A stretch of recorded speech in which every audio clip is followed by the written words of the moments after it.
Alors derrière moi, des flamants roses qui sont des animaux plutôt bien connus normalement justement par leur couleur particulière. Alors nous, aux Eaux d'Annéville, on présente en tout 3 espèces de flamands. Derrière moi, ce sont des flamands roses de Camargue. On a aussi des flamands roses nains et des flamands roses du Chili. Alors à savoir que toutes les espèces n'ont pas justement la même couleur rosée, puisque tout va dépendre de leur alimentation. La couleur rose vient en fait des carotènes qui sont contenus dans les crevettes, et du coup selon la quantité de crevettes que les flamands vont ingurgiter, ils seront plus ou moins roses. Alors non, en captivité, les flamands ne mangent pas de crevettes, mais du coup ils ont un complément justement qui permet de colorer leur plumage, et il faut faire bien attention à la dose si on ne veut pas se retrouver avec des flamands orange plus que roses.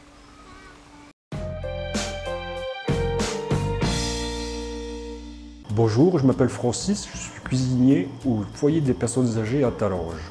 Donc aujourd'hui, nous allons réaliser une feuille de brique avec du saumon.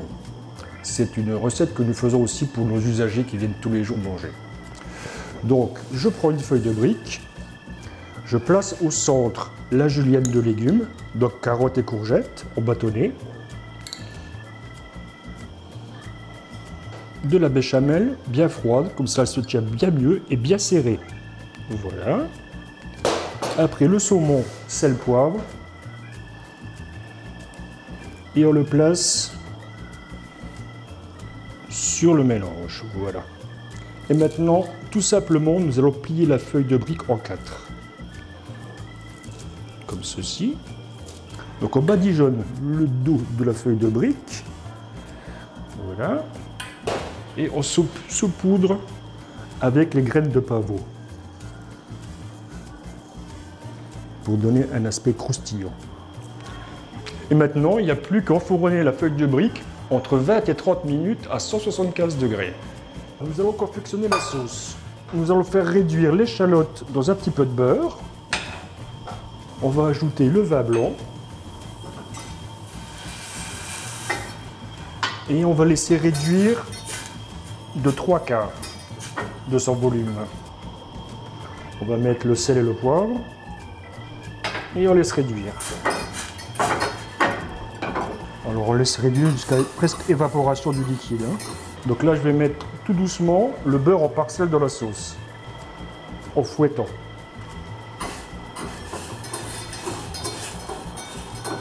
Et voilà, la sauce est prête. Juste à goûter si l'assaisonnement est bien. Voilà. Alors pour la décoration de cette assiette, on va faire des tronçons de courgettes de 5 cm de long. Voilà. Maintenant, on va creuser la courgette. Voilà. Et on va passer le couteau à cannelé. Bon, à présent, nous allons cuire nos tronçons de courgettes. Pour cela, on met un petit peu de beurre dans une casserole, un petit peu d'eau, sel, poivre, à 1 cm de hauteur, et on place nos tronçons de courgettes avec un couvercle et on laisse cuire 10 minutes. Voilà, nos tronçons de courgettes sont prêts. Alors une fois que nos tronçons de courgettes sont cuits, nous allons incorporer une purée de pommes de terre avec une poche à douille si vous avez, et une purée de carottes pour donner ce résultat. Alors une fois que l'assiette est prête, n'oubliez pas la sauce. Donc voilà, l'assiette est finie. Bon appétit à tous et à bientôt. Pour la réalisation de cette recette, voici les différents ingrédients. Pour les briques, 4 dos de saumon de 80-100 g, 4 feuilles de briques. Pour la béchamel, 35 g de beurre, 35 g de farine, un demi-litre de lait, de la muscade, du sel et du poivre. Pour la julienne de légumes, 2 carottes et 2 courgettes. Pour la sauce, 2 échalotes, un quart de vin blanc et 75 g de beurre. Pour la décoration, une poche et une douille cannelée. À défaut d'avoir une poche, utilisez un sachet de congélation et coupez un angle. Une pomme de terre, une carotte, une courgette, de la ciboulette ainsi que des graines de pavot.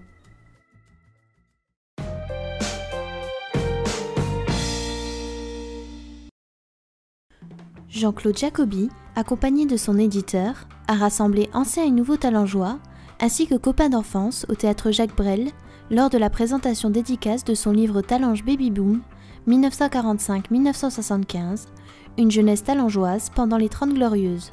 Un puits de souvenirs avec des photos à l'appui qui ont su raviver les mémoires de chacun et transporter les personnes 40, 50, voire 60 ans en arrière.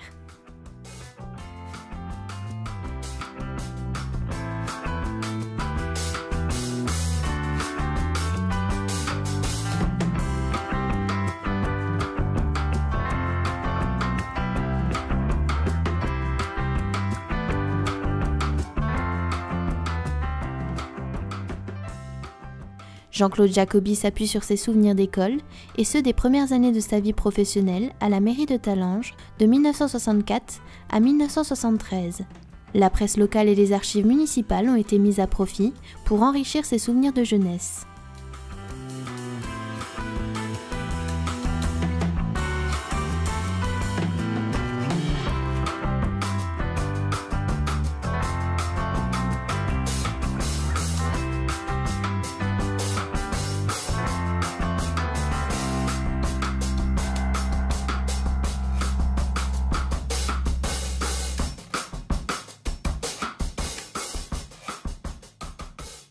Vous avez à présent la possibilité de retrouver cet ouvrage en librairie au prix de 45 €. L'Académie artistique Paul Cézanne a organisé son 23e salon d'automne au complexe Raymond Lambert. Durant 2 jours, les visiteurs ont pu admirer les œuvres de chacun des participants, amateurs ou professionnels. Le salon d'automne de l'AAPC laisse la chance au plus grand nombre en ne réalisant aucune présélection. Regard sur la ville vous emmène dans cette exposition.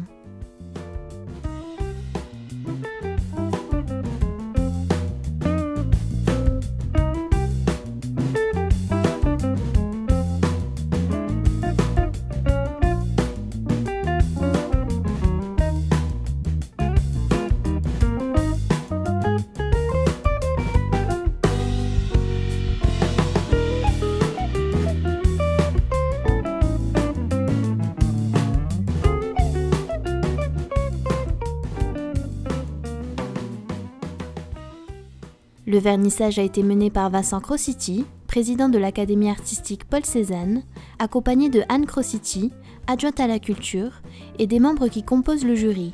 Dans un premier temps, le jury a tenu à récompenser les œuvres qui ont attiré leur attention, mais qui n'ont pas remporté de prix.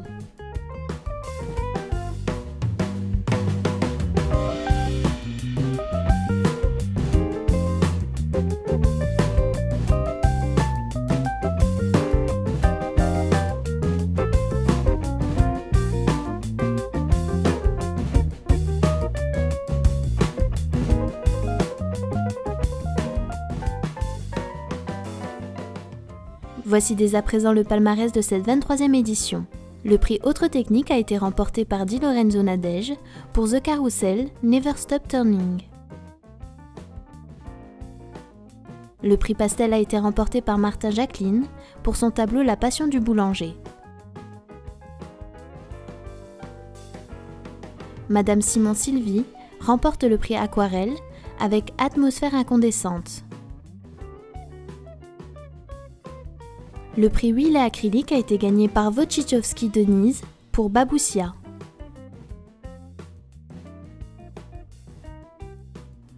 Monsieur Joseph Zimmer remporte le prix Crédit Mutuel avec le journal et les livres.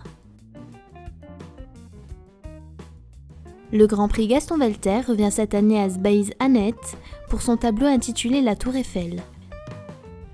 La APC a décroché pour cette nouvelle année un nouveau succès avec un objectif accompli, promouvoir la culture et en particulier la pratique des arts plastiques auprès du plus large public.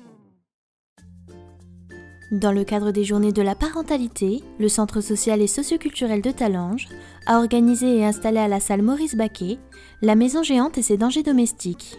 Il s'agit là d'une manifestation préventive pour les enfants mais également pour les parents. Plusieurs actions sur différents thèmes ont donc été menées, comme par exemple la diffusion de courts-métrages sur des dangers du quotidien, des explications sur les gestes de premier secours réalisés par les pompiers, une intervention de 2 personnes malvoyantes, afin d'expliquer de quelle manière ils vivent au quotidien, avec des gestes qui nous semblent tout simples, mais qui ne le sont pas forcément pour eux. Et bien évidemment la fameuse maison géante, une mise en scène de différentes pièces de la maison, avec la perception d'un enfant de 2 ans. Tout est grand, et tout peut être, voire devenir un danger pour l'enfant. Afin de sensibiliser les plus jeunes, les classes talangeoises ont été invitées à venir visiter cette grande manifestation.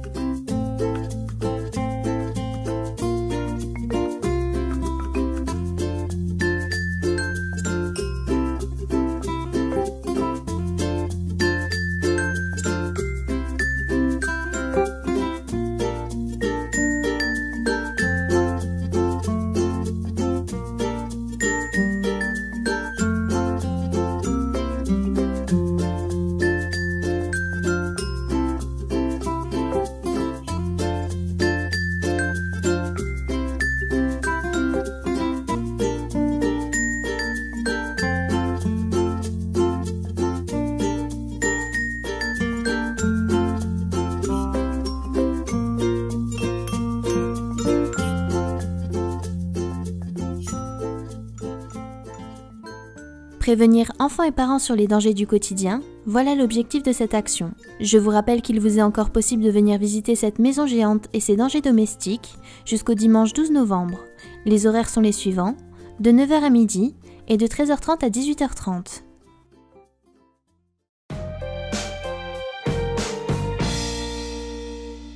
Voici à présent l'agenda talengeois de ce week-end et du week-end prochain.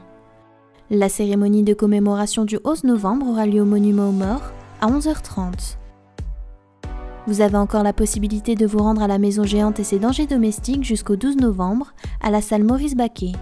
Les horaires d'ouverture sont les suivants, de 9h à midi et de 13h30 à 18h30. Il reste encore de la place pour un spectacle dans le cadre de Patatram 33. Il s'agit de Mange tes ronces, le samedi 18 novembre à 11h au théâtre Jacques Brel. À l'ombre des ronces urticantes et épineuses se niche la peur et ses chimères. Où trouver du réconfort quand on a 6 ans et que mamie file les chocottes. Un spectacle d'ombre qui assoit le spectateur sur des chardons ardents. Je vous rappelle que vous devez réserver vos places auprès du service culturel de la ville de Talange au 03 87 70 87 83.